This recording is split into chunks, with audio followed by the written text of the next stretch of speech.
की परवाच्या दिवशी आपल्या राज्याचे जलसंधारण मंत्री यवतमाळमध्ये आपण पाहिलं असतील की चॉपरमध्ये त्या ठिकाणी गेले आणि उतरल्यानंतर त्या ठिकाणी 20 ते 25 गाड्यांचा मागे ताफा होता।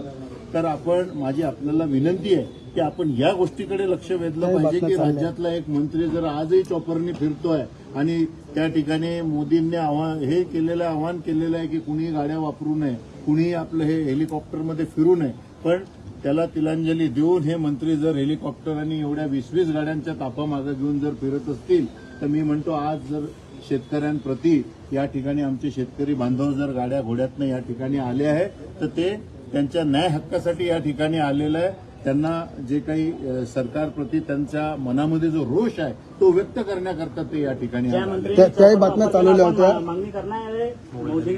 बिलकुल, मी म्हणतो या देशाचे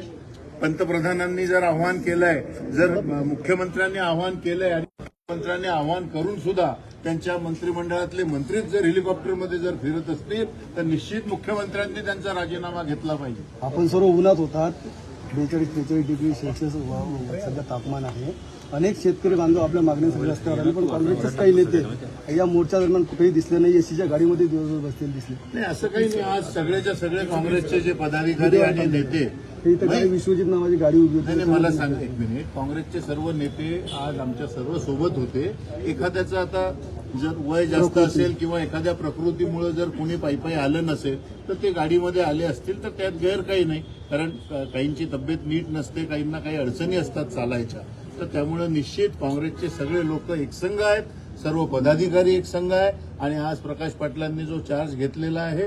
सर्वजण त्यांच्या पाठीशी या जिल्ह्यातली काँग्रेस एकसंघ होऊन या आजच्या आक्रोश मोर्चामध्ये सामील झाली। मागण्यांची पूर्तता न झाल्यास पुढचा काय नेमकी भूमिका असणार आहे? निश्चित ही जी मागणी केलेली आहे निश्चित शासनानं याकडे लक्ष द्यावं, नाहीतर येणाऱ्या 22 तारखेला जे पावसाळी अधिवेशन आहे त्या पावसाळी अधिवेशनामध्ये सुद्धा आम्ही हे सगळे प्रश्न सरकारसमोर त्या ठिकाणी ठेवणार आहे। कारण आपल्याला कल्पना आहे या राज्यामध्ये जे आपण म्हणतो की जे वर्षभर मुलं मेहनत करतात, ज्यांचे आई वडील आपलं घर बार सोडून मुलांसाठी नाही त्या ठिकाणी जातात, ट्युशन क्लासेस लावतात, कोटा असेल, औरंगाबाद असेल, लातूर असेल, अशा ठिकाणी जाऊन आई बाप आपल्या मुलांसाठी स्वप्न पाहतात की माझा मुलगा हा भविष्यामध्ये डॉक्टर व्हायला पाहिजे। आणि ही पहिली वेळ नाही हा पेपर फुटण्याचा, आपल्याला माहिती आहे मागच्या 2 वर्षापूर्वी सुद्धा हा पेपर फुटला होता। दरवेळेस नीटमध्ये घोटाळा सुरू आहे, म्हणून आम्ही त्या ठिकाणी